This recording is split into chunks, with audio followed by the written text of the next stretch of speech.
আমি লক্ষ সালাম জানাই নবী তোমার কদমে, শান্তি সুধা আছে নবী তোমার কদমে।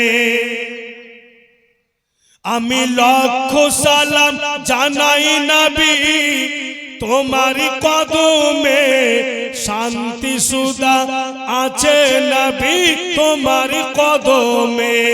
আমি লক্ষ সালাম ওই মেরাজের পবিত্র রাতে জিবরাইল আসিলেন নিয়ে বুরাক সাথে, জিবরাইল আসিলেন নিয়ে বুরাক সাথে। স্বয়ং জিবরাইল দেয় চুমা নবীর কদমে, স্বয়ং জিবরাইল দেয় চুমা নবীর কদমে, শান্তি সুধা আছে নবী তোমার কদমে। আমি লক্ষ সালাম ওই কিয়ামতের দিন হবে বড়ই যে কঠিন, পাপ পুণ্যের বিচার খোদা করিবেন সেই দিন। কিয়ামতের দিন হবে বড়ই যে কঠিন, পাপ পুণ্যের বিচার খোদা করিবেন সেই দিন, পাপ পুণ্যের বিচার খোদা করিবেন সেই দিন। সেই দিনেতে জায়গা দিও তোমার কদমে ইয়া রাসূলুল্লাহ, সেই দিনেতে জায়গা দিও তোমার কদমে, শান্তি সুধা আছে নবী তোমার কদমে। আমি লক্ষ সালাম জানাই নবী তোমার কদমে, শান্তি সুধা আছে নবী তোমার কদমে। বলেছিলাম যে যতটা পারলেন দিয়ে শরীক হলেন ভাইরা বাপেরা আমার, যার যতটা শর্ত সবাইকে বলেছিলাম, আশা করি সবাই দিয়েছেন। আর এদিককার লোক কখনো কোনোদিন স্টেজ ফাঁকা রাখেনি বা কোনোদিন এইসব এলাকার লোকের কাছে কেউ কিছু বলে নিরাশ হয়নি, এটা আমার দীর্ঘ বিশ্বাস। তো যেই আধারে এইসব এলাকাতে আমরা ফাতিহা শিরনি করি, অন্যান্য এলাকাতে বাপু এইভাবে যোগ শক করে কিন্তু করানো যায় না। অন্যান্য এলাকার লোকেরাও খুব আপনাদের প্রশংসা করে, ইনারা যথেষ্ট ভাবে যে কোন পীর মুর্শিদের বা 12 রবিউল আউয়ালে শিরনি ফাতিহা করে। মুসলমান ভাইরা বাপেরা আমার, তবুও তো দরিয়াপুরের লোক গরিব হয়ে যায়নি, খেতে তো পাচ্ছে, সবই তো হচ্ছে, দ্বিতীয় আছে আর सब होती আছে। बोलছে না एक चवन्नी अगर सही रास्ते में खर्चा करोगे तो इंशाल्लाह तुमको जरूर रंग दिखाएगा। একটা চवन्नी যদি সহি রাস্তাতে খরচা করি তো নিশ্চয়ই আমাকে রং দেখাবে। তো ভাইরা দিল বলছে, অনেক কিছু মায়ের ব্যাপারে বললাম, আর উচিত আছে উলামায়ে কেরামে যে মায়েদের জন্য ছেলেরাকে দিল খুলে কিছু বলে।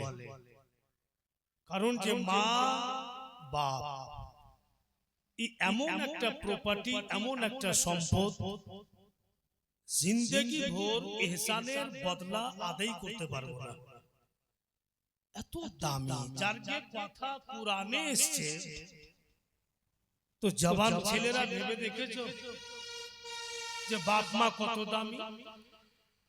তাই আপনারা এখানে যতটা আছেন, আমার নবী মুস্তাফা 12 তারিখে পৃথিবীর বুকে এসেছেন। তাই আমি দিল থেকে আমার পীর মুর্শিদের যদি নিগাহে করম হয়, হুজুর সৈয়দি মুর্শিদি মাসউদ আহমদ কলিমি চিশতি রহমতুল্লাহি তাআলা আলাইহি যদি নিগাহে কারাম হয়, আর উনার নিগাহে কারাম অবশ্যই হবে, আর নিগাহে কারাম আছেই বলেই তো দরিয়াপুর একটা সৌন্দর্য ইউনিভার্সিটি চলছে। নিগাহে কারাম আছেই বলেই তো এখানে আলিমে দ্বীন হয়ে যাচ্ছে। নিগাহে কারাম আছে বলে তো এখান থেকে হাফিজে কোরআন হয়ে যাচ্ছে। কোথা থেকে ইলম হাসিল করেছো গো? তো দরিয়াপুর। কোথা থেকে হাফিজের দাস্তার নিয়েছো গো? তো দরিয়াপুর। এটা তো আমার পীর মুর্শিদ ফুলের বাগিচা তৈরি করে চলে গেছে। তাই বেরাদার, ওনার ইহসান আছে আমাদের উপরে।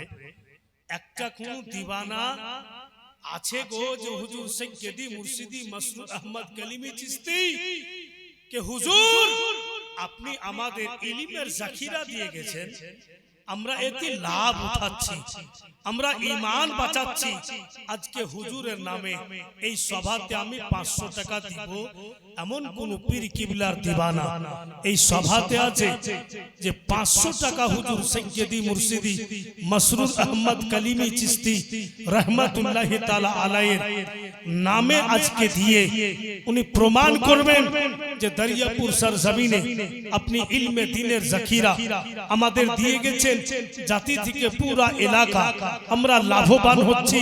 তো আজকে হুজুরের নামে খুশি হয়ে মাত্র 500 টাকা দিয়ে দিই। আমার পীর মুর্শিদ, আমরা উনার আশিক, উনার দিওয়ানা আজকে এখানে দেখিয়ে দেন যে সত্যি আমরা দিল থেকে উনার দিওয়ানা বা আশিক। ছেলেরা লাখো লাখো টাকা বিরান করে দিচ্ছেন।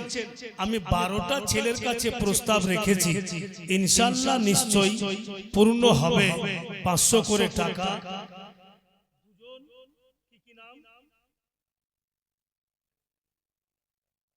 একজন নূর মোহাম্মদ 500, একজন আখতার নামে 500, বেনামি 500, 3 জন। আমি 12 জনের কাছে প্রস্তাব রেখেছি, কারণ যেহেতু রাসূলুল্লাহ পৃথিবীতে 12 তারিখে এসেছিলেন, ওর মধ্যে 3 জন 500 করে দিয়েছেন। জওয়ান ছেলেরা বাপেরা এই সুযোগ হাত থেকে হারায় না, আজকে পেয়েছো, আজকে দিয়ে দেওয়ার চেষ্টা করো। আর হুজুর পীর কিবলার নামে দিবে তো নিশ্চয়ই আপনার বরকত। মুস্তাফিজুর রহমান সাহেব উনি 500 টাকা। সুবহানাল্লাহ, মাশাআল্লাহ। একটা মা বোন 500 টাকা দিবে না? একটাও দিবে না? একটা কোন মা বোন 500 টাকা দিবেন, দিয়ে দেন। আপনাদের কাছে পয়সার কমি নাই, অনেক পয়সা আছে আপনাদের কাছে, আর আপনাদের পয়সা সহজে খরচও হয় না। কিভাবে যে আপনারা জগিয়ে রাখছেন তো আল্লাহ পাকই জানে, কিভাবে কন্ট্রোল করে রাখছেন। আর এমনি তো মমতা ব্যানার্জি 1000 টাকা করে দিচ্ছে না মাসে মাসে, না দেয় না? দিচ্ছে, কিন্তু আমাদের যে মন্ত্রী আছে আপনারাকে টোপে গেছে। আমাদের মানে মন্ত্রী জেলে ছিল যখন ইলেকশন হচ্ছিল, আর ওর স্ত্রী ভোট প্রচারে নেমে ওর স্ত্রী এলান করেছিল, माँ बहने मेरे पति को जेल से छुड़वा लीजिए, आपका भैया को फिर से मंत्री बनाइए। अभी मैं 1000 करके 18 साल जिस लड़की की हो गया है, 18 साल से शुरू होकर ऊपर जितना साल होगा सबके अकाउंट में 1000 करके दे दूंगी। और जब मेरा पति जेल से रिहा होगा और मंत्री बनेगा तो 2500 रुपया महीना हर महिला को दिया जाएगा। 100 টাকা बिना नामे माँ बाप नामे 500 টাকা। সুবহানাল্লাহ। और पुरुष छुटा हो গেল, फिर मंत्री হয়ে গেল, তখন 2500 টাকা মাস দিচ্ছে এক একটা মেয়েকে। আর যেই দিন থেকে 2500 টাকা মাস দিচ্ছে বাবুজি, আমাদের হালাত ভালো নেই, পজিশন খুব খারাপ। दरियापुर जलसाते आसबो तो हमारी स्त्री के बोलची আমি, আপনার একালে যুগের বেটি খোট্টার বেটি, जैसा कीजिए हमको कल जाना है दरियापुर, तो 2 गो जुब्बा धुलाई करके दे दो, प्रेस उरेस करके रखो, समय होगा तो मैं निकल जाऊंगा। अब टाइम होइছে তো দেখছি পশ্চিমের জুব্বা দক্ষিণে পড়ে আছে, দক্ষিণের জুব্বা উত্তরে পড়ে আছে, ধোয়া नहीं किच्चू करा नहीं। तुम जैसा कैसे हो गया?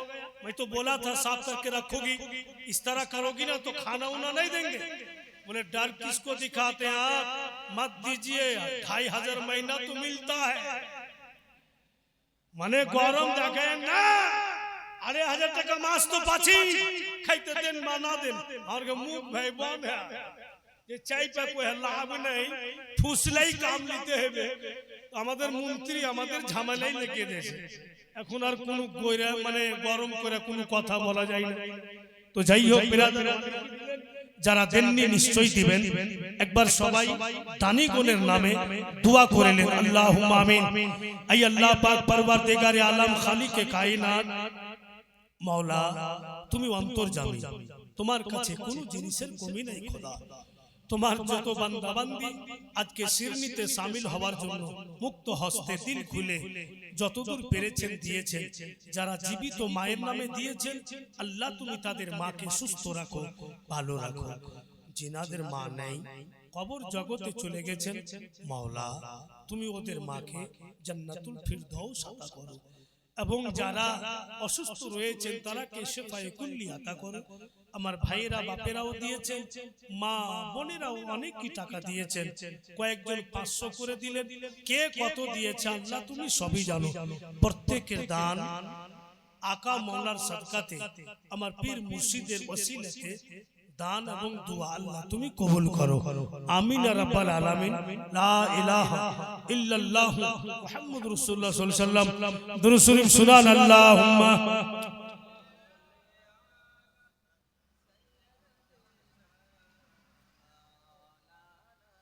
मोहम्मद वाला ले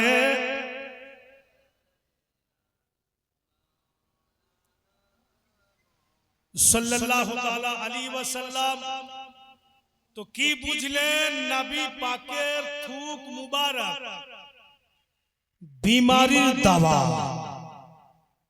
आमार आपनार थूक बीमारीर दावा नय, रसूल अल्लाहर थूक मुबारक बीमारीर दावा। কিন্তু যেমন যেমন দিন যাচ্ছে সময় কাটছে, আব্দুল মুত্তালিবের টেনশন বাড়ছে, আজকে আমি বেঁচে আছি, কালকে যদি মারা যায় আমার ইয়াতিম পোতার দেখভাল কে করবে। তাই আব্দুল মুত্তালিব 10 বেটার বাপ হযরত আব্দুল্লাহ ইন্তিকাল করে গেছেন, তাই 9 বেটা বেঁচে ছিল, 9 জনকে ডাকলে 9 ছেলে সামনে দাঁড়িয়ে আছে। বাবুজি আমাদের ডেকেছে তো? হ্যাঁ। কি খবর বলেন? বলে তোমরা বলো, আজকে আমার এই পোতার বাপ নাই, মা নাই, আমার এই পোতা পূর্ণরূপে ইয়াতীম, জানি না কালকে আমি চোখ বন্ধ করে নিতে পারি, এখন আমার পোতার আমি দেখভাল করছি, কালকে যদি আমার ইন্তিকাল হয়ে যায় তো ইয়াতীমকে কে দেখবে? তাই তোমাদের ডাকলাম, কে তোমাদের মধ্যে আছো যে আমার পোতার দেখভালের জিম্মাদারি নিবে? এইভাবে আব্দুল মুত্তালিব বললেন। মুআজ্জাজ ওই সময়তে হযরতে আবু তালিব নবী পাকের চাচা, উনি আওয়াজ দিয়া উঠলো, বাবুজি আমি যে আছি। কারণ আব্দুল মুত্তালিবের 2টা স্ত্রী, প্রথম স্ত্রী থেকে 8 বেটা, দ্বিতীয় স্ত্রী থেকে 2 বেটা। ওই 2 জন কে কে ছিলেন? একজন আবু তালিব আর একজন হচ্ছে বন্ধু হযরতে আব্দুল্লাহ। এক মায়ের গর্ভের সন্তান দোনো ভাই। তাই আবু তালিব বলছে বাবুজি ছেলে আমার ভাতিজা আমার, দেখভাল আমি করব। আর আব্দুল মুত্তালিবেরও দিল বলছিল যে আবু তালিব যদি নিয়ে নেয় তো সবচাইতে ভালো, কারণ যে নিজস্ব চাচা ব্যথা বেদনা বেশি হবে। ভাইরা যখন আবু তালিব ভার নিলেন তখন আব্দুল মুত্তালিব আবু তালিবকে বলছে, ওগো আবু তালিব তোমার স্ত্রীকে ডাকো। তখন আবু তালিবের স্ত্রী আসলো, নবী পাকের চাচি, ওর নাম লিখেছে কিতাবে ফাতেমা। নবী পাকের চাচির নাম ফাতেমা লিখেছে কিতাবে। তো রাসূলুল্লাহর চাচি এসে বলছেন আব্দুল মুত্তালিবকে, বাবজি কি খবর? বলে গাই তোমার কাছে ডাকলেন। নবী মুস্তাফাকে চাচির পাশে খাড়ো করলেন। আব্দুল মুত্তালিব বলছেন, বলো তো বেটি, এই ছেলের বাপ নাই মা নাই, মারে তোমার বেটা যদি ইয়াতিম হয়ে যাইত আর কেউ যদি না দেখতো খাবার না দিত, বলো কেমন লাগতো রে মা? নবী পাকের চাচি বলছেন, বাপু বলেন, দিল খুলে বলেন কি বলছেন?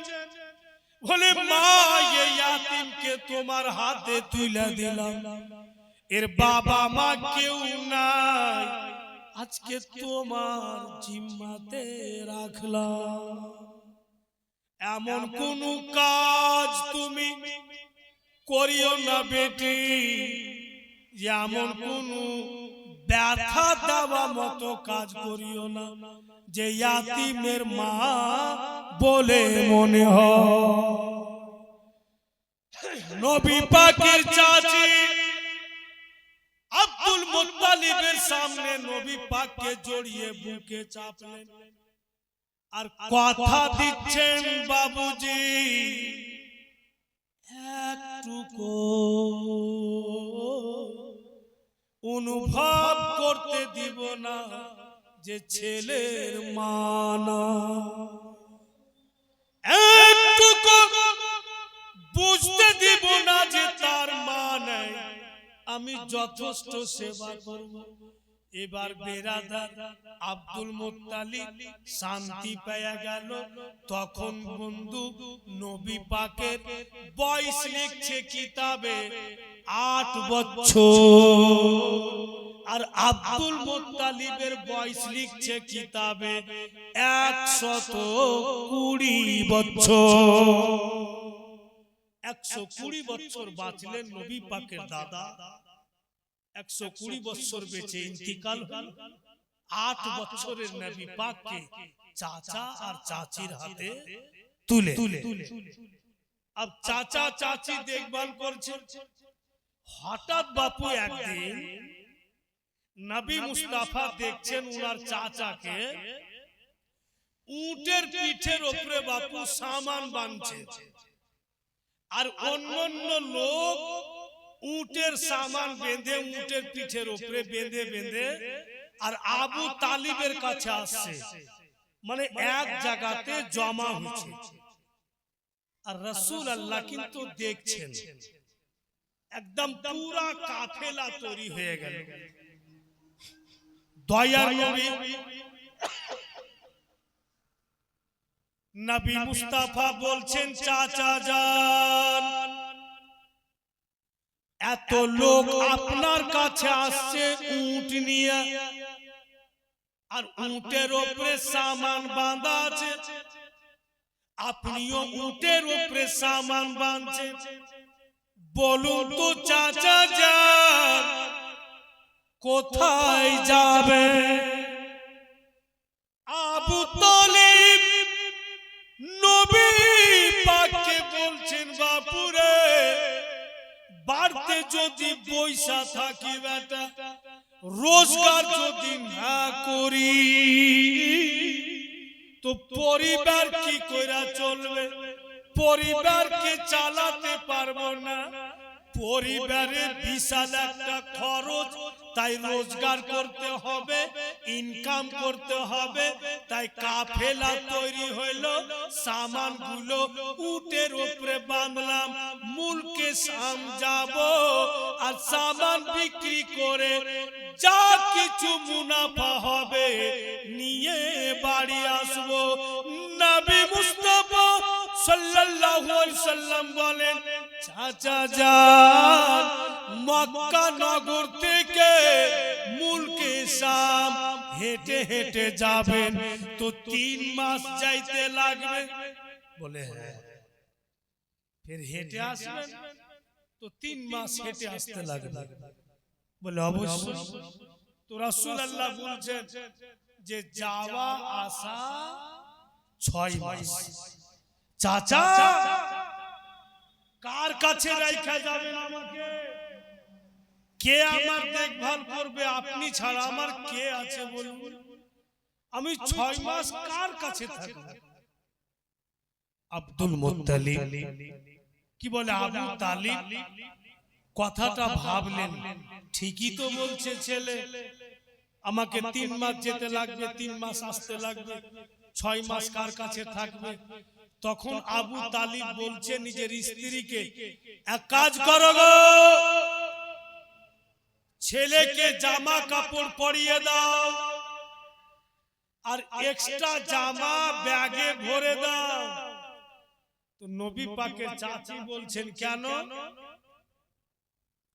তো আবু তালিব বলছেন যে বিশ্বের যে কোনো কোণা যাব, এই লাডলা দুলারাকে আমি নিয়ে যাব, রেখে যাব। নবী পাকের চাচি জামা কাপড় পরিয়ে দিলে আর এক্সট্রা জামা বাপু ব্যাগে ভরে দিলে। আব কিন্তু কাফেলা বের হয়েছে। হায়রা আবু তালিব, আমার আপনার নবীকে উটের উপরে বাপু বসিয়েছে। অন্যান্য কাফেলা লোক আছে, কাফেলাতে অন্যান্য লোকেরা, ওরা নিজে উটের উপরে বসে আছে আর একটা করে গোলাম নিয়েছে সাথে। ওই গোলাম উটের লাগাম ধরে আগে আগে হাঁটবে আর মালিক উটের উপরে বসে থাকবে। কিন্তু আবু তালিব দয়ার নবীকে উটের উপরে বসিয়ে দিয়েছেন আর নিজে লাগাম ধরে টানছে, হেঁটে হেঁটে যাচ্ছে। ভাইরা এখানে একটা মর্মান্তিক কথা দিয়ে কাফেলার মধ্যে একজন ব্যক্তি বলছে, ও গো আবু তালিব, আপনি যে আমাদের সরদার, তো সরদার হয়ে আপনি উটের লাগাম ধরে হাঁটছেন কেন? আপনার ভাতিজাকে নামিয়ে দেন, আপনার ভাতিজা উটের লাগাম ধরে চলবে আর আপনি উটের উপরে বসুন। নবী পাকের চাচা বন্ধুগণ আমার রাগন্ত অবস্থায় পাড়া ভাষাতে ওই লোকটাকে বলেন, খবরদার, যা বললে আর বলিও না, জুবানে লাগাম দাও। এবার যদি বলেছো তো আমার কাফেলা থেকে তোমাকে বের করে দিব। তোমাদের সরদার আমি আর আমার সরদার আমার ভাতিজা, আমার লাডলা, আমার সরদার গুলামি উঠে বসিয়েছি। লোকজন বলছে আবু তালিব রেগে গেলেন, গুসা হয়ে গেলেন। আবু তালিব একদিকে নিয়ে গিয়ে লোকটিকে বুঝাইছে যেন ভাতিজা শুনতে না পায়। কি বুঝাইছেন? যে তোমাদের মতো পাগল কেউ নাই। ছেলে যখন মায়ের পেটে ছিল, বাপ হারিয়েছে, 6 বছরের ছিল, মা মাকে হারিয়েছে, 8 বছরের ছেলে আমার দাদাকে হারিয়েছে। আজকে যদি ওই ইয়াতিমকে উটের উপর থেকে নামিয়ে দিই আর লাগাম ধরে টানতে বলি, আর আমি উটের উপরে থাকবো, ছেলের দিল ফাটবে, কত ভিতর ভিতর কাঁদবে যে আমার আব্বা যদি বেঁচে রইতেন আমাকে উটের লাগাম ধরে টানাইতেন না, উপরে বসে রাখতে। বলেই ভাবি যার দিল না ফাটে, ওর বাবা বলে মনে না হয় ওই ইয়াতিম বলে আমি বসিয়ে দিয়েছি, আর তুমি ওই ছেলের সামনে কি করে বলছো যে নামিয়ে দাও? এটা কি তোমার উচিত হলো? লোকটি বাবু বুঝতে পারলে যে আমরা ভুল কথা বলে দিয়েছি, আবু তালিবের কাছে ক্ষমাও নিলে, আবার কিন্তু চলতে লাগলো। কিছুটা দূর গেলছে আর পিছন থেকে নবী পাকের চাচি আওয়াজ দিচ্ছে, ধন আমার, ও লাডলা দুলারা, তোমার চাচাকে বলো তো যেন একটু দাঁড়ায়, আমি আসছি বাপু। নবী আমার বলছেন, চাচা একটু দাঁড়ান, কাফেলাকে দাঁড়াইতে বলুন। তো কেন রে বাপু? বলে আমার চাচি আসছে। তো আবু তালিব নিজে বলছে যে জীবনে বেটারে মাইয়া ছেলেকে বুদ্ধি হলো না, বাড়তে যখন ছিল তো বলার সুযোগ পাইনি, রাস্তা ধরে নিয়েছি, ওকে পিছন থেকে আওয়াজ দিয়ে বলতে হবে, ডাক দিতে হয়। নবী পাক বলছেন, চাচা রাগিয়েন না, হয়তো কিছু চাচি আমার ভুলে গেছে, একটু দাঁড়িয়ে। আবু তালিব বলছে, ওগো কাফেলার লোক সবাই দাঁড়িয়ে যাও, আসছে আমার স্ত্রী, কি বলবে আগে শুনে নাও। আবু তালিব বলছে, বাপু ধন, তোমার চাচি যদি উল্টা পুল্টা বলেছে বেটা, আর লোকের সামনে যদি আমার অসুবিধা করেছে, আমার তুমি যা জানছো বাবা ধন। তো নবী আমার মুস্কি মেরা হাসছেন আর বলছেন, চাচা চাচি আমার উল্টা পুল্টা বলবে না, আপনি শান্ত হন। অনেক মেয়ে ছেলে আছে বাপু উল্টা পুল্টা বলে দেয়, বইলাও দেয় কিন্তু ঢংও ধরে নেয়, মানে উল্টা পুল্টা বললে वाला। আচ্ছা বলেন, স্ত্রী খেতে দিয়েছে স্বামীকে রান্না বান্না করে, তো প্লেট দিচ্ছে খাবার, তেমনি করে নিয়ে যার সামনে রেখ দিলে, আর অন্যদিকে মুখ ঘুরিয়ে বলছে যার জি করবে খাইয়া নিবে। তো পড়োশি লোক এসে খাইবে। এবার ওর স্বামী যখন বাজার যাইছে সবজি টবজি কিনছে, ও কি নাই না ওর স্ত্রীর সামনে রেখ দিলে, আর ফির এদিকে মুখ করে বলছে যার জি করবে রাইন্ধা নিবে, তারে পাগলা পড়োশি মেয়ে রান্না। কারণটা কি? স্ত্রী হইল কংগ্রেস আর ওর স্বামী হইল সিপিও, আর ইলেকশন টাইমে বাপু স্বামী স্ত্রীতে ঝামেলা, বন্তি নাই, এমন অসুবিধা হয়ে গেল যে এক বিছান স্বামী স্ত্রী দু বিছান করে এই ইলেকশনের কারণে। আল্লাহর কি কাম, 6 মাস থেকে লাগাতার যার জি করবে রাঁধবে, যার জি করবে খাইবে, এইরকমই চলছে। হঠাৎ এক রাইতে ওর বাড়িতে চোর ঢুকে গেছে, আর চোর যখন ঢুকেছে ওর স্ত্রীর কানের গহনা দুটি ধরেছে, মানে মোটা মোটা গহনা পিনছে, আর যেমনই ধরেছে ই পাগলি চিৎকার করে ওর স্বামীর বিছানে গিয়া জড়িয়ে ধরেছে, জলদি উঠুন মরে গেল, স্বামী গো বাঁচান, ওর স্বামী বলছে কে তুমি? বলে কেমন কথা, অন্য কোন মেয়ে এসে আপনাকে ধরতে পারবে? আমি আপনার স্ত্রী চিনতে পারছেন না? বলে বিশ্বাস হয় না, বিছানা আলাদা করেছো, দুজনে বন্তি নাই, চলাফেরা নাই 6 মাস থেকে, আর হঠাৎ স্বামী বুলে ধরেছ। বলে স্বামী গো মাজাক করিয়েন না, চোর ঢুকে গেলছে, কানের গয়না ধরে নিয়েছিল, কোন রকম বেঁচে গেলছি। ওর স্বামী চট করে উঠে সমস্ত লাইট বন্ধ করে দিলে মেন দরওয়াজাতে বসে গেল আর বলছে চোর, ওগো বন্ধু তোমার মতো কুটুম পাবো না, তুমি ভাগিও না। চোর ভাগবে না, ও মার খেতে থাকবে। এমন পহরাদারি করলে বাপু সকাল হয়ে গেল, চোর কিন্তু ভাগতে পারে, ধরা পড়ে। গ্রামের মোড়ল মাতাব্বর বিচারে বসলো, বিচারে বসে দেখছে তো গ্রামেরই ছেলে পেটের দায়ে চুরি করতে এসে, আর একদম ফকির গরিব। তো মোড়ল মুখিয়া বলছে যে কি করবি হে, একে জরিমানা করেও কিছু লাভ নেই, কিচ্ছু দিতে পারবে না।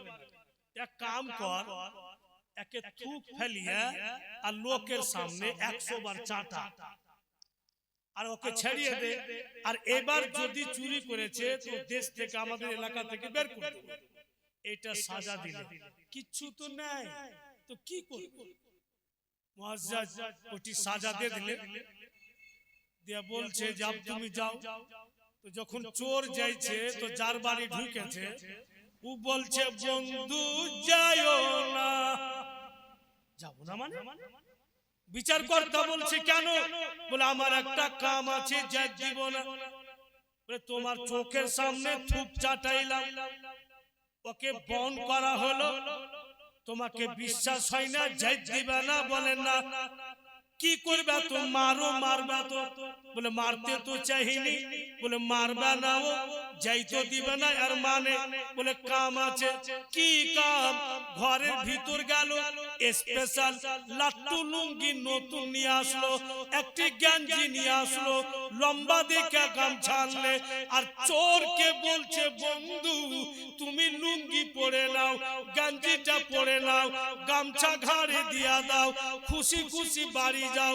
বিচার কর্তা বলছে বহুত ঘাটিয়া লোক, 3 ঘন্টা বিলে বিচার করলো, 1 কাপ চা দিলে না।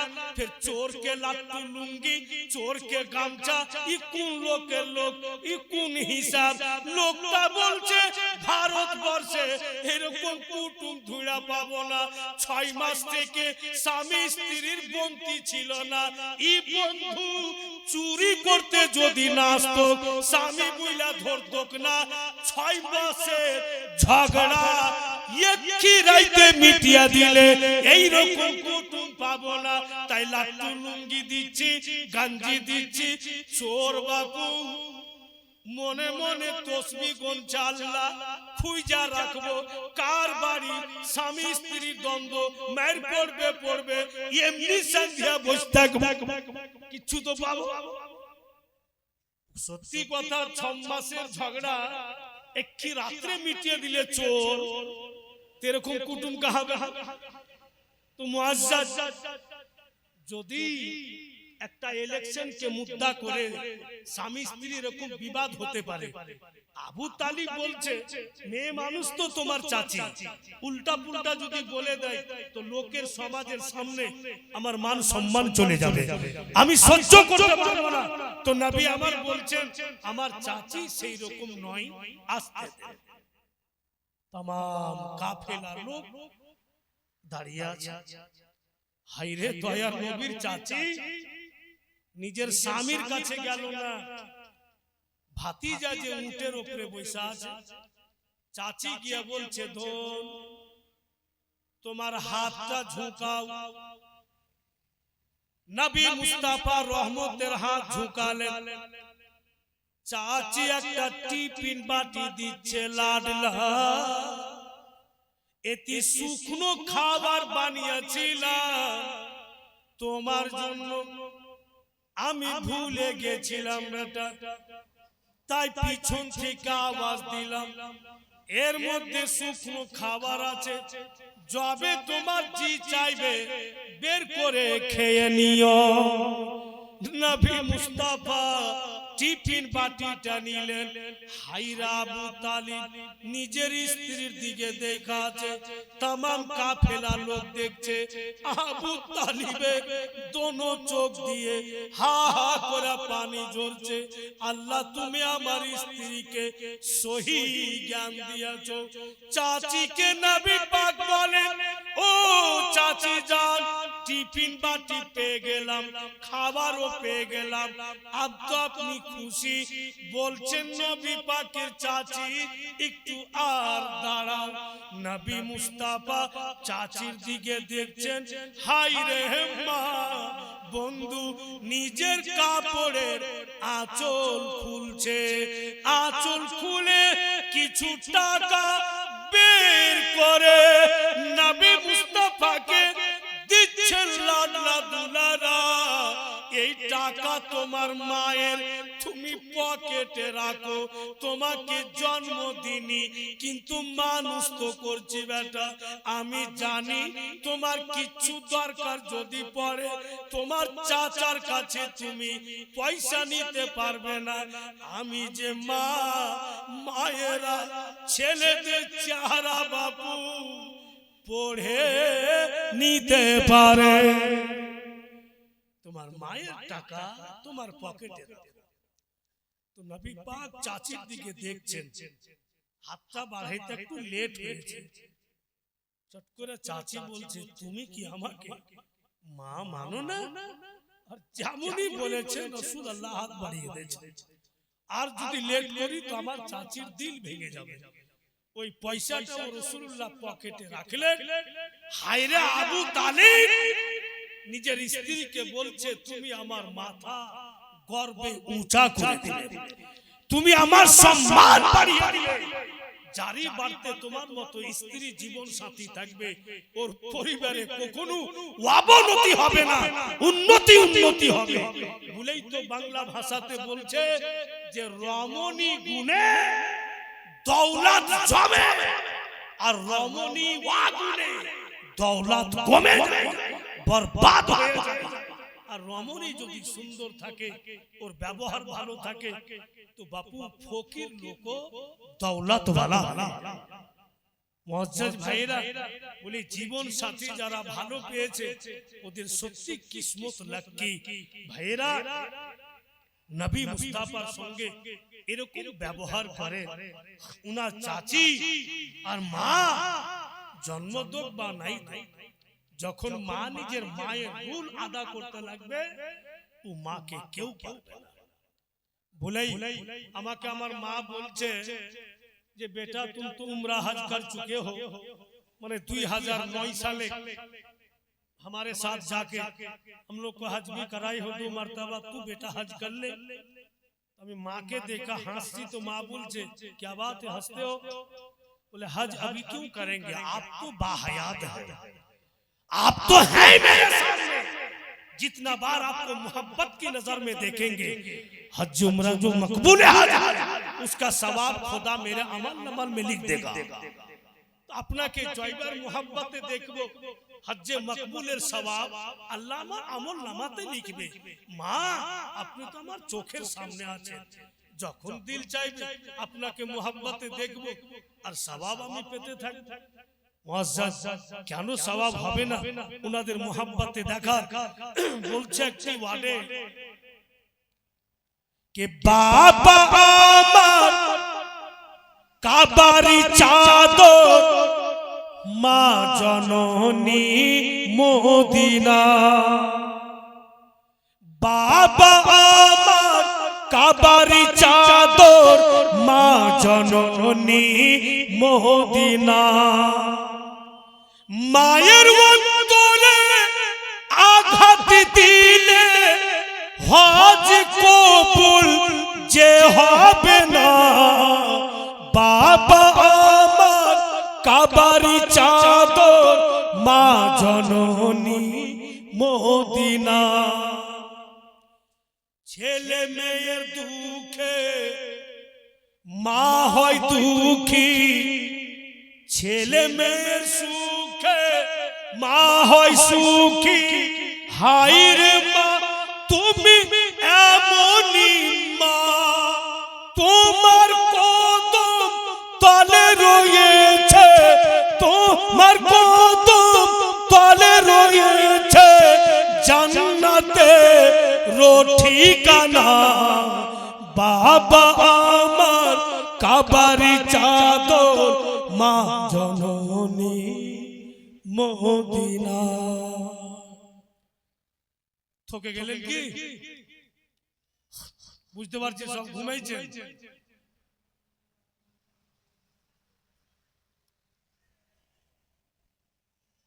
ঘুমান না, জেগে আছেন সব। অত রাত বেশি জাগবেন তো ফের সকালে উঠতে পারবেন না।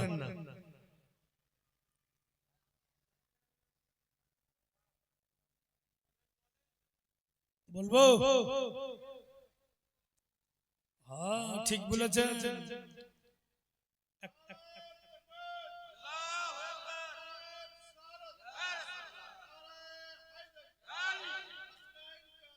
নাই ছোড়ে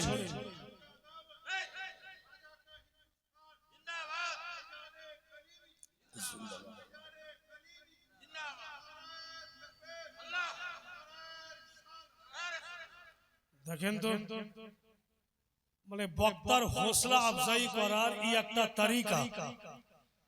এই 3 দিন গত হয়েছে স্টেজে বলছি তো মনে হয়েছে যে আমি জিন্দা নাই, মরা। কি করব, ডেট নিয়েছি, ডিউটি নিভাইতে হবে। বেরাদারান ইসলাম এমন জায়গাতে জীবনী পৌঁছে গেল যে যত আগে বাড়বো অত আরো ইন্টারেস্ট বাড়বে। 3 রাত্রে কখনো জীবনী হয় না বাবা। এবার বলেছিলাম যে শেষ রাত্রে আমি 5 মিনিটে শেষ করে দেবো, আমার মনে আছে কথাটা। ইনশাআল্লাহ শেষ করে দেখাবো, 5 মিনিটই শেষ হয়ে যাবে। একটু কার আগে চলুন। আপ বিজনেস করতে বেরিয়ে গেলেন, চাচি ওখান থেকে বাড়ি ফিরে গেলেন। ভাইরা বাপেরা মা বোনেরা ধ্যান দেন। এমন রাস্তা দিয়ে আবু তালিব ব্যবসা করতে যাচ্ছেন, ওই রাস্তা দিয়ে এমন একটা জায়গা পড়বে যে জায়গাটার নাম লিখছে কিতাবে বসরা। ওই বসরার নিকট হয়ে মুলকে শাম যাবে। ওই বসরাতে এমন একটা রাহিব আছে যার নাম লিখছে কিতাবে বহাইরা রাহি। ওই বহাইরা রাহি আসমানি কিতাবে পড়েছেন যিনি বিশ্ব নবী, যিনি আখেরি নবী, আল্লাহ পাকের হাবিব। সূর্যের তাপের সময় যদি রাস্তা দিয়ে চলেন তো বাদল উড়ে আসবে আর নবী মুস্তাফার মাথার উপরে ছায়া করে থাকবে।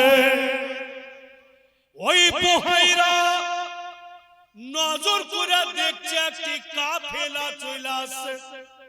একটা উটের উপরে যেন বাদল মেঘ ছায়া করে আছে, যেদিকে যেদিকে উট যাচ্ছে আর মেঘের বাদলও যাচ্ছে, আর উটের উপরে নবী মুস্তাফা বসে আছে। চট করে বহাইরা কিতাব খুললে, এই পরিচয়টা তো আমি পড়েছি। কিতাব খুলে দেখছে তো পরিচয় কার? তো আখেরি নবী। আর যে কোনো মানুষ দূরকার সফর যদি হেঁটে হেঁটে যায় তো কন্টিনিউ লাগাতার হাঁটতে পারবে না। ওকে জায়গা জায়গা একটু রেস্ট নিতে হবে, আরাম করতে হবে। তো ওই বসরা টাউনের পাশে तमाम बिजनेसमैन ওখানে একটা রাত থাকে। আরাম করে তারপরে দিন ফির যায়। ভাইরা বাপেরা আমার, যেমনই বাসরা পৌঁছিলেন আবু তালিব তাম লোককে বলছে এক কাজ করো, উটের ওপর থেকে সামানগুলো নামিয়ে দাও, সামানগুলোকে জমা করে রাখো, উটগুলোকে বসিয়ে দাও, পানি টানি খাওয়াও, আজকে এখানে আরাম করি, কালকে রওনা হব। ঠিক ওখানে কাফেলা রুকে গেল, আর এদিকে বুহাইরা নিজের গোলামকে বলছে, ও গোলাম, ওই যে কাফেলা আরাম করছে, আমার তরফ থেকে যাও আর কাফেলাকে দাওয়াত করে এসো। দাওয়াত করতে বলছে বুহাইরা। গোলাম বাবু মালিকের দিকে টক টক করে দেখছে, দাওয়াত করতে যায় না। বুহাইরার স্ত্রী বলছে গোলামকে, তোমার ব্যাপারটা কি বলো তো, তোমার মালিক দাওয়াত করতে পাঠাইছে, তুমি দাওয়াত করতে যাচ্ছ না কেন? তখন গোলাম বলছে, মালকিন সাহিবা, আমি তো টেনশনে পড়ে গেলাম। বলে কেন? বলে অনেক বছর থেকে আপনার বাড়িতে গোলামি করছি, আমি এখন পর্যন্ত আমার মালিককে কাউকে খাওয়াইতে দেখিনি। এত কঞ্জুস, মহা কঞ্জুস, 1 টাকা কাউকে দিবেন না আর কাউকে কিছু খিলাইবেন না, এত কঞ্জুস লোক। আর প্রথম বলছে যে পুরা কাফেলাকে দাওয়াত করেছো। আমার দিল কেমন করছে মালকিন, আর খিলিয়া টক নাই, খিলাইতে পারবে না। তো বুহাইরার স্ত্রী বলছে, ওগো তুমি তো জানছো যে তোমার মালিক কঞ্জুস, কাউকে কিছু দেয় না, খিলাই না। আর প্রথম যখন রাজি হয়েছে তো সুযোগ ছাড়িও না, যাও দাওয়াত করে এসো। তো দাওয়াত করতে বের হয়েছে, আর বুহাইরা বলছে কি, শুন, আমি বুঝে গেছি তোর দিল বলছে যে আমি কঞ্জুস লোক, কাউকে দিই না, খিলাই না, আর হঠাৎ এতটি লোককে দাওয়াত করতে বলছি, তোর চিন্তাধারার বাহিরে কথা না। শোন, কাফেলাতে এমন একটা লোক আছে, এমন একটি গোলাপ ফুল আছে, একবার দেখবি তো বারবার দেখতে ইচ্ছা করবে। ওই লোকটাকে দেখবো, ওর হাতখানা চুমবো, বলে পুরা কাফেলাকে দাওয়াত করছে একটা লোকের কারণে। বলে এতই সুন্দর মালিক? বলে হ্যাঁ।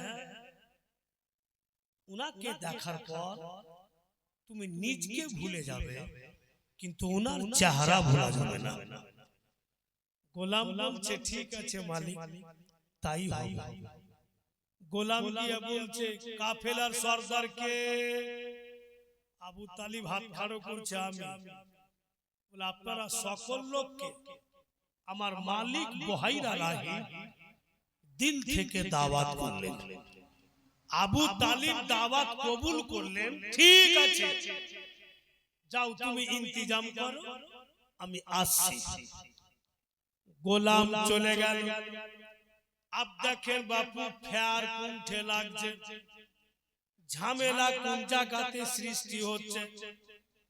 আবু তালিব চট করে নবী পাককে বলছে, লাল আমার, ধন আমার, তুমি হেঁটে হেঁটে যাইও না, কষ্ট করিও না, তোমার চাচি যেটা টিফিন বাটি দিয়েছে বেটা আমাকে দিয়া দাও, আমি টিফিন বাটি নিয়ে যাচ্ছি, তুমি যাইও না, সামানের কাছে আরাম করো, যা কিছু দিবে আমি খাবো, আর তোমার জন্য বেটা টিফিন বাটিতে ভরে নিয়ে আসবো। মানে জিনাকে দেখবার জন্য দাওয়াত, উনাকে বসে রেখে দিলেন।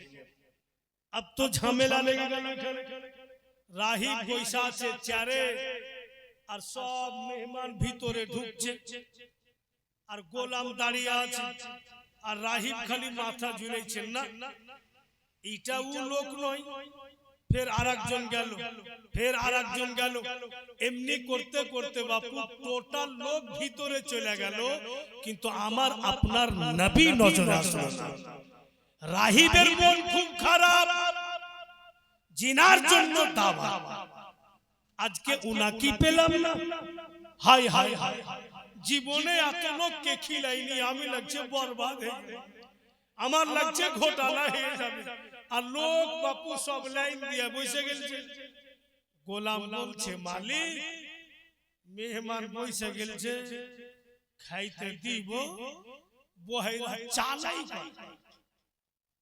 দে কে দিছি না কিচ্ছু বলে না ও তো মনে মনে ভাবছে যে আমার লস হয়ে গেল কি করতে দাওয়াত फिर গোলাম বলছে মালিক সাহেব কিচ্ছু বলেন खिलाबो की बोहाइरा बोलছে मिजाज खराब करिस रे जी करे खाइते ना जी करे भागिया दे মানে ওর মন খারাপ হয়ে গেছে তো बोहाइराর স্ত্রী বলছে গোলামকে যে শুনো ওকে আর বলিও না খাবার দাও মেহমান চলে এসে দিয়ে দাও সবাইকে খাবার দিলে কিন্তু बोहाइरा রাহিব বাপু শান্তি পায় না আবু তালিব টিফিন বাটি নিয়ে বলছে এতে কিছুটা খাবার দাও बोहाइरा বলছে কেন বলে দরকার আছে बोहाइरा বলছে লোকজন খাচ্ছে আর তোমার খাবার হয়ে গেছে আর তুমি টিফিন বাটি নিয়ে দাঁড়িয়েছো ওই লোকটির খাবার হোক তারপরে দিব কি দিব না কথা হবে ঠিক আছে तब तलक একটা লোক বলছে আল্লাহ तूने खिलाया मैंने खाया किसी का बाप का नहीं खाया আবু তালিব বলছে মেয়ের খাবি রে শরীরের হাড় হুড় ভেঙে দিবে মেরে রে उल्टा पुल्टा কেন বকছে তো ফের লোকটা বলছে ঠিকই তো বলছে আল্লাহ যদি কিসমতে না রাখতো দানা এখানে তো আসতো কি ওইজন্য বলছে আল্লাহ তুমি খিলাইলা আমি খাইনু করির বাপের খাইনি बोहाइरा রাহিব বলছে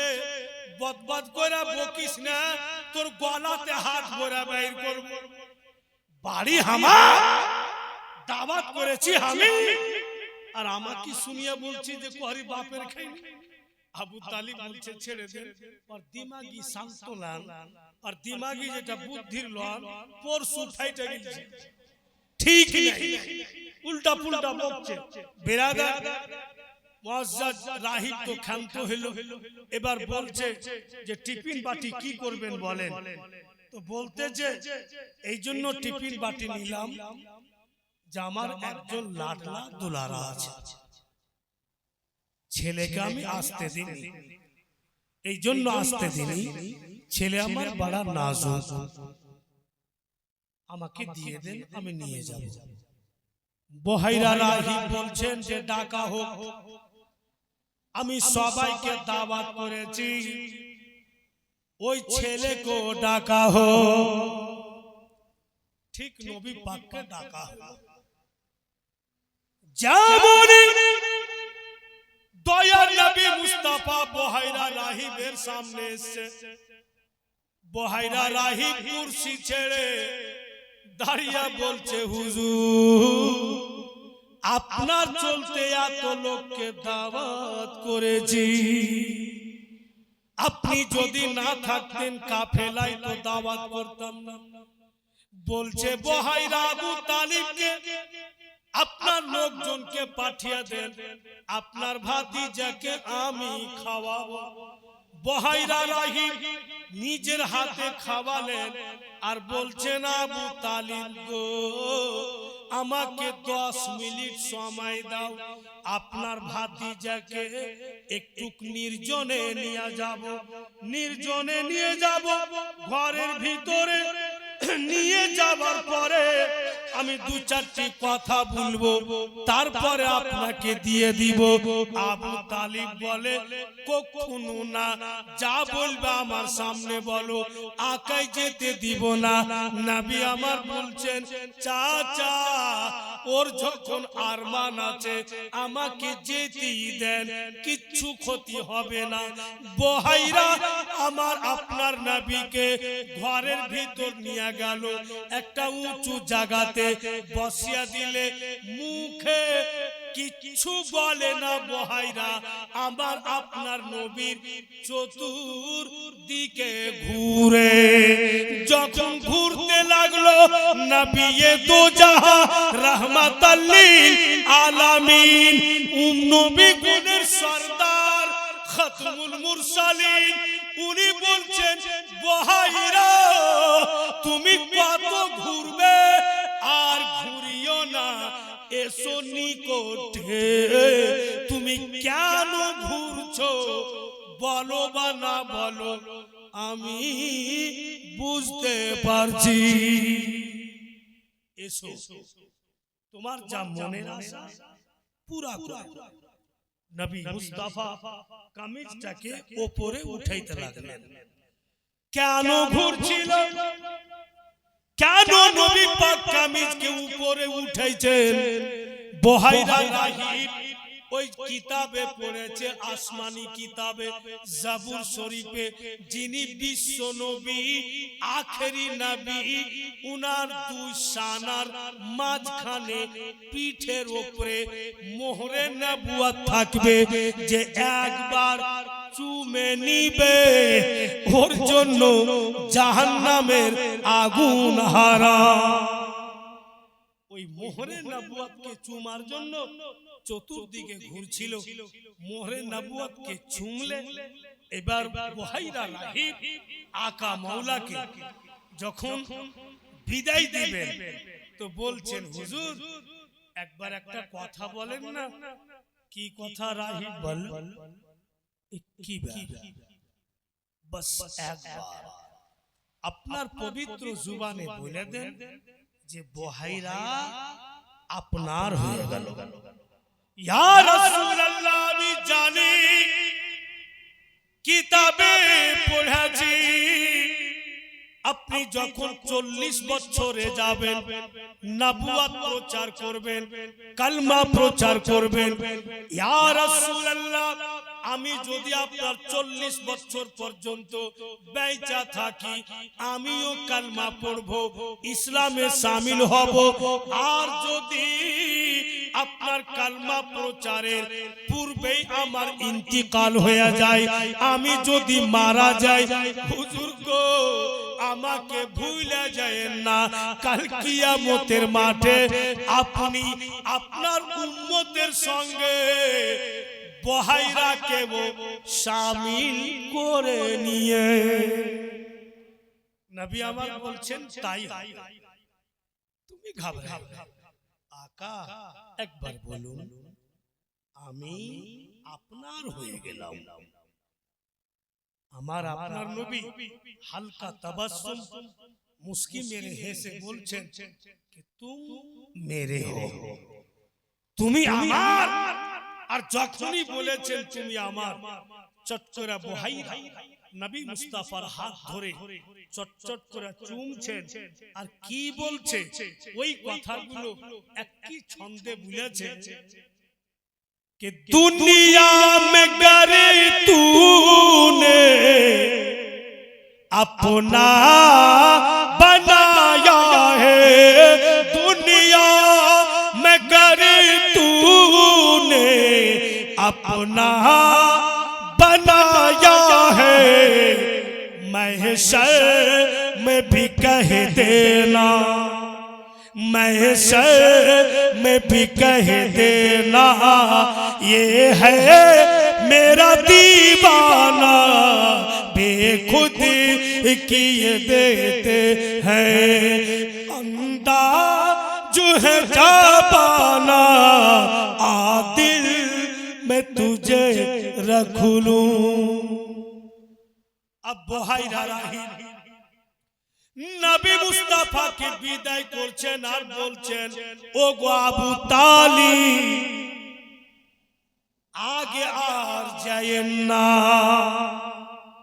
আমি যেমন আপনার ভাতিজার রূপ রং দেখে চিনতে পারলাম, কিছু জানতে পারলাম, আমার মতো অনেক ইহুদি আছে, অনেক নাসারা আছে, আপনার ভাতিজাকে দেখে জুলম ও সিতম করবে, অত্যাচার করে দিতে পারে। তাই আপনি আমার বাসরার টাউনে যা সামান এনেছেন বিক্রি করে দেন আর বাড়ি ফিরে যান। হাইরে নবী পাকের চাচা যা কিছু সামান নিয়ে গেছিলেন বাসরা টাউনে বিক্রি করে দিলেন, আগে আর গেলেন না। যতটা মুনাফা হলো নিয়ে বাড়ি ফিরলেন, আগে আর গেলেন। ভাইরা বাড়ি যখন ফিরলেন, বাড়ি এসে ইনকাম গুলোকে গন্তি করছে আবু তালিব। তো মুলকে সামে যতটা কামাই হতো ওর চাইতে 2 টাকা বেশি কামাই, কম হয় বাসরার টাউন। আব বেরাদার বাড়ি যখন এসছেন তো নবী পাকের তো আরো চাচা আছে। বেশ কিছুদিন কাটার পরে একদিন নবী পাক দেখছেন চাচা গনে রাখে গোসল করছে, সাজছে গুজছে, নতুন জামা পোশাক কিনছে। তো নবী মুস্তাফা বলছেন যে আপনাদের কি খবর চাচা? কেন রে বাবু? বলে আজকে বড় গোসল পানি করে নতুন নতুন পোশাক পরছেন, কি খবর? চাচারা বলছে লাগনা মেলা যাবো বেটা, 12 মাসে একটা বছর হয় বাপু, আর বছরে একদিন মেলা হচ্ছে, ওই মেলা যাব বলে আমরা নতুন জামা পরছি। তো তুমিও যাবে নাকি? চাচারা বলছে তুমিও কি মেলা যাবে? দয়ার নবী মুস্তাফা চুপ হয়ে গেলেন। চাচাগণ বলছেন বুঝতে পারছি তুমিও যাবে, ঠিক আছে চল তোমাকে নিয়ে যাচ্ছি, তবে বাবু তোমাকে সওদা পানি কিনে বাড়ি পাঠিয়ে দিব, তুমি চলে আসবে, আমরা একটু লেট করে আসব। চাচার সঙ্গে নবী মুস্তাফা ও ভাইরা বাপেরা জওয়ান ছেলেরা যারা জীবনই লাগিয়েছেন মেহনত করে, এই বক্তব্যটা শুনে দেখো যে তোমরা কত দূর কাজ করেছো, তোমরা মেহনত করেছো, মেহনত তোমাদের যাই হবে না, বরবাদ হবে না, আর কত সওয়াবের কাম করেছো। দিল লাগিয়ে শুনে নাও বক্তব্যটা। নবী মুস্তাফা চাচাদের সঙ্গে মেলা গেলেন, চাচা গনেরা সওদা পানি কিনে দিয়ে ভাতিজাকে বলছে বাপু বাড়ি চলে যা, আমরা কে লেট হবে। রাসূলুল্লাহ সওদা পানি নিয়ে বাড়ির রাস্তা নিয়ে কিছু দূর এসেছেন নবী পাক।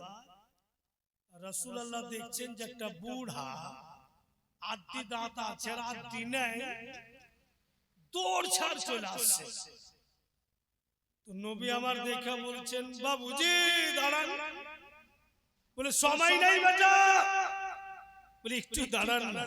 আর যেমনই রাসূলুল্লাহর চেহারার দিকে মার্ক করে দেখেছে, এক তো নুরানি চেহারা, লোকটা কিন্তু দাঁড়িয়ে যায়। বাপু তুমি দেখতে তো বড় সুন্দর বেটা, সুন্দর তো হবে, কারণ যে ছেলেরা সব পড়ছে আপনারা শুনছেন যে কত সুন্দর নবী পাক। জোরে বলেন তো সুবহানাল্লাহ। জায়গা আছেন তো বলেন ইয়া রাসূলুল্লাহ, ইয়া আলী, ইয়া আলী, ইয়া আলী।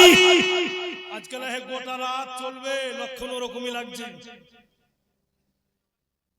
বুঝতে পারছেন তো? তো বয়স্ক লোকটা বলছে তুমি দেখতে বড় সুন্দর, নবী পাক কত সুন্দর, कि सूरत भी कुरानी है और सीरत भी कुरानी है, देखो क्या चेहरा नूरानी है। सूरत माने चेहरा, चेहरा वो कुरानेर मतो, सीरत माने व्यवहार, और व्यवहारो कुरानेर मतो। कुरान तो आईना छे रसूल अल्लाह कि सीरत भी सूरत भी कुरानी है, सीरत भी कुरानी है, देखो क्या चेहरा नूरानी है, क्या चेहरा नूरानी है। होगी नमाज इश्क मुकम्मल, होगी नमाज इश्क मुकम्मल, उनको कर लो इमाम मदीना तुझे सलाम।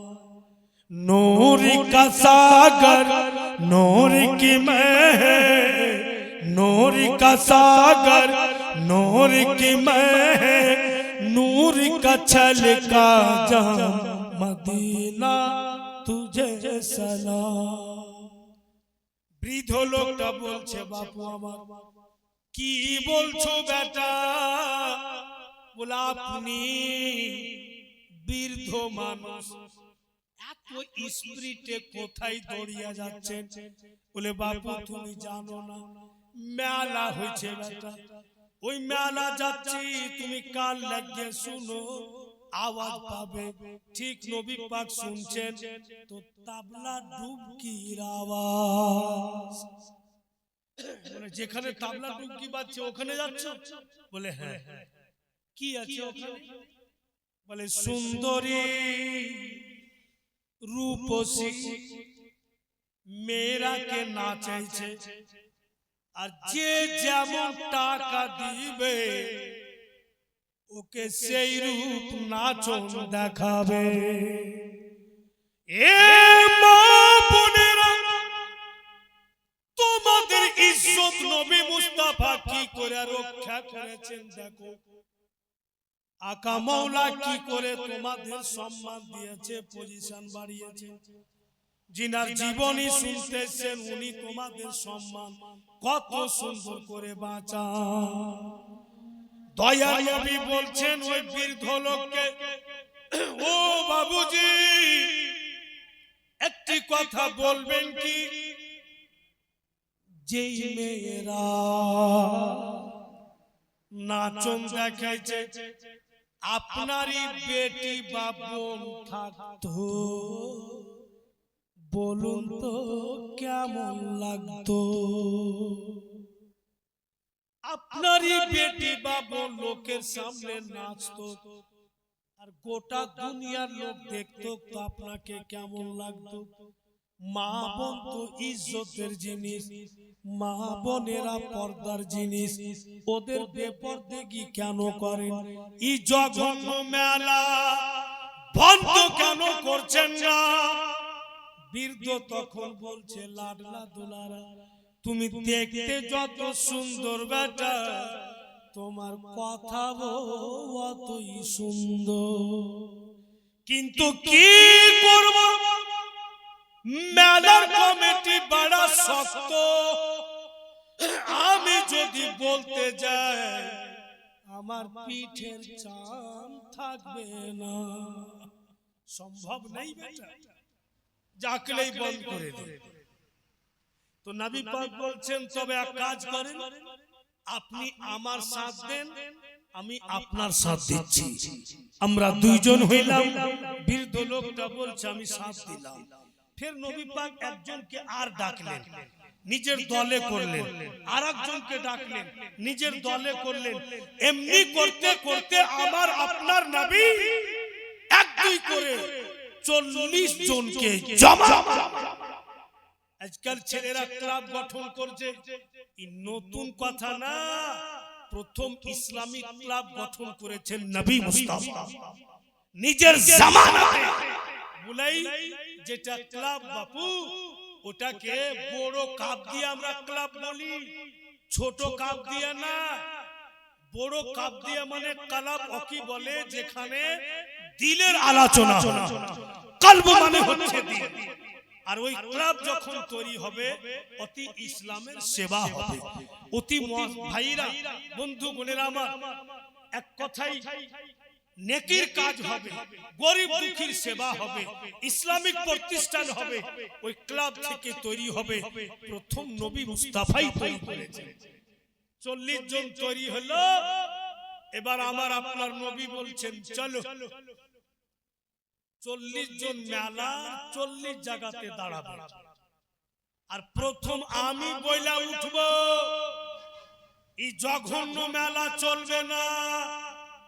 মা বোন সকলের আছে, এদের ইজ্জতকে নিলাম করা যাবে না। এরা পর্দার জিনিস। তোমরা 40 জনের মধ্যে একজন ফের অন্য দিক থেকে দাঁড়িয়ে বলবে ঠিক বলেছেন চলবে না। অন্য দিক থেকে আরেকজন বলবে ঠিক বলেছেন চলবে না। 40 জন যখন চলবে না বলবো, যারা মেলার কমিটি ওরাও ভয়ে বলবে চলবে না। কত সুন্দর সিস্টেম করলেন। কিন্তু ওই 40 জনের মধ্যে একজন বাপু বড় উঁচা লম্বা, একদম সলে, দেখা পাহুল মাল লাগছে, কিন্তু বুদ্ধির কম, হাফ মাইন্ড। ও হাফ মাইন্ড বলছে হুজুর চিন্তা করিয়েন না, আমার যখন নাম্বার আসবে চলবে না বলার এমন আন্দাজে চলবে না বলবো, তাবলা ডুবকি ফুটে যাবে। রাসূলুল্লাহ বলছেন যার লক্ষণ খারাপ লাগছে, ইলাজে উল্টা কাম ক্ষতি করে দিবে। দয়ার নবী বলছেন যে তোমাকে যখন বলবো চলবে না বলা, তখনই তুমি চলবে না বলবে। আর যখন না বলেছি তুমি চলবে না বলিও না। ও হাফমান বলছে হুজুর লেট করিয়েন না, কারণ আমি সহ্যই করতে পারবো না। খুব তাড়াতাড়ি আমাকে ইশারা করে বলে চল। अब 40 জন যাচ্ছে। আর যেমনই কিছুটা দূরে একটা গাছ দেখেছে, ও হাফ মাইন্ড বলছে ওগো একটু দাঁড়াও, আমি খালি গাছে উঠবো আর নামবো। রাসূলুল্লাহ বলছেন এই তো খাপাগিরি শুরু হয়ে গেল। তুমি গাছে উঠবা নামবা, সময় লাগবে না? বলে হুজুর একটু সময় দেন। এই হাফ মাইন্ড গাছে উঠলো আর ফের নামলো, তো লাঠি ভেঙ্গা নামলো।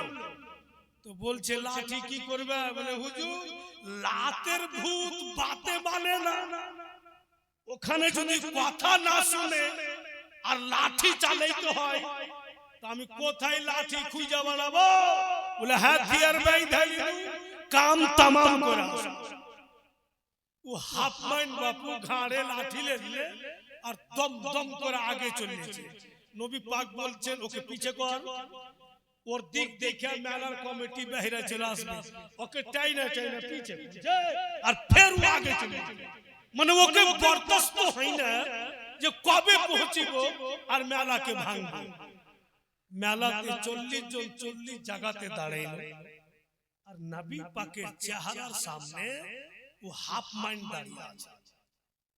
রাসূলুল্লাহ খালি বলেছেন মেয়েদেরকে নাচানো চলবে না, মা বোনেরা তো হীরা মতি, এরা তো পর্দার জিনিস, এরাকে বেপরদেগি করা চলবে না। অন্য দিক থেকে আরেকজন বলছেন ঠিক বলেছেন চলবে না, আরেকজন বলছে একদম মেলা বন্ধ হোক।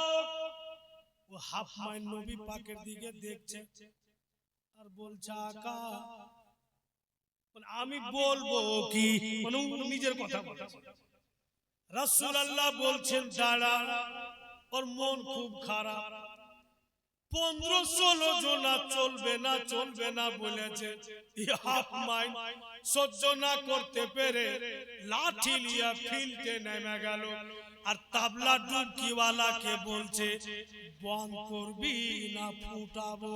তুই শুনতে পাইস না যে মেলা চলবে না, বন্ধ কর, উঠবি না ফুটাই? ও তো ঢোল ঢাল লিয়া ছোকরা ছোকরি কুণ্ঠে ভাগলো। 5 মিনিটের মধ্যে বাপু মেলা বন্ধ হয়ে গেল, কাজ তো হয়ে গেল। কেউ বুঝতে পারে না, কমিটির লোক জানতে পারলে না যে কে করলে, কারণ একজন ছিল না, 40 জন। নবী মুস্তাফা এটা আমাদের শিক্ষা প্রদান করলেন। এই আমার উম্মতেরা, যেও না তোমরা ওই সব মেলাতে, ভেঙে দাও। যদি তোমার কোন মুসলমান যায়, ওকে তুমি রুকার চেষ্টা করো, কিন্তু হাইরা मुसलमान पूरी दुनिया में तहकीक करके देखा गया, रिसर्च करके देखा गया, हिंदुओं ने मेला सजाया हमारे भीड़ में, हिंदुओं ने गाना लगाया हमारे चलते, थाना में जाओगे तो मुसलमानों का ढेर लगा। মেলাতে যাইবেন, ওদের লোক কম, আমার ঘি যাইতে বেশি। থানাতে যাইবেন, ওদের লোক কম, আমাদের যাইতে বেশি। নবী মুস্তাফা নিষেধ করে, আর কি করে মেলা বন্ধ করতে হয় এটা উনি করে দেখেন। ভাইরা বাপের আমার, জীবনীটা এখানে থাকলো ছিল, বুঝতে পেরেছো? ফের কখনো করবে তো এখান থেকে চালু করবে, অনেক দূরে যাবে। আর 5 মিনিট আমি জীবনীটা শেষ করে দিচ্ছি, তোমার গোমনের আশা পুরা হয়ে যাবে। কথাটা হচ্ছে 5 মিনিটে শেষ কি তোরা হয়, একদম ধ্যান রাখবেন আমার দিকে। কিতাব লেখক লিখছেন, হযরতে ইব্রাহিমের লাডলা হযরতে ইসমাইল, হযরতে ইসমাইলের পর একের পর এক 12 জন আসলেন। ওই 12 জনের মধ্যে একজনের নাম হযরতে কিদার। হযরতে কিদারের বেটার নাম হযরতে আদনান। হযরতে আদনানের বেটার নাম হযরতে আব্দে মানাফ। আব্দে মানাফের বেটার নাম হযরতে হাসিম। হযরতে হাসিমের বেটার নাম আব্দুল মুত্তালিব। আব্দুল মুত্তালিবের বেটার নাম হযরতে আব্দুল্লাহ। আর হযরতে আব্দুল্লাহর লাডলা দুলারা মক্কা নগরে 12 রবিউল আউয়ালের সোমবারে সুবে সাদিকে আমেনার গর্ভে থেকে দুনিয়াতে আসলেন। হালিমা নিয়ে গেল, 2 বছর দুধ পান করালেন। 2.5 বছর পর রাইখা গেলেন।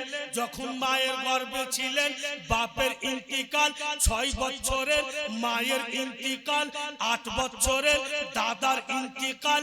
বন্ধুগণ আমার, কেউ কেউ লিখেছে 9 বছর, বা কেউ কেউ লিখেছে 14 বছর মেলা ভঙ্গ করলে। তারপরে নবী মুস্তাফা 25 বছরে হযরত মা খাদিজার কাছে টাকা নিয়ে বিজনেস করতে গেলেন। 40 বছর কি বলে 35 বছরে কাবা ঘরকে শহীদ করে আবার নির্মাণ করলেন। 40 বছরে বন্ধুগণেরা আমার, ভাইরা বাপেরা, এর পূর্বে কথা যখন উনার 25 বছর বয়স ছিল, হযরত মা খাদিজার 40 ছিল, দুজনের বিয়ে হইল। এবার নবী মুস্তাফা 40 বছরে গিয়ে নবুয়ত প্রচার করলেন। বন্ধুগণ আমার, উনি 53 বছর মক্কা নগরে থাকলেন। আর বন্ধুগণের আমার, 51 বছরে উনার মেরাজ হয়েছিলেন। টোটাল 53 বছর মক্কা নগরে, 10 বছর মদিনা তৈয়বাতে, আর 63 বছর বেঁচে জগৎ থেকে পর্দা করলেন। ওনার জীবনী শেষ, আর কোনো কথাই নেই, শেষ হয়ে গেল। কিন্তু যেখানে থাকলো জীবনী, ওখানে থাকলো। রাতও অনেক হচ্ছে, ভাইরা বাপেরা আমার। আব আমরা সবাই সালাত ও সালাম পড়ে, কয় রকম ফল আছে জি? 3 রকম। এটা কি আছে? মৌসুমী, আপেল,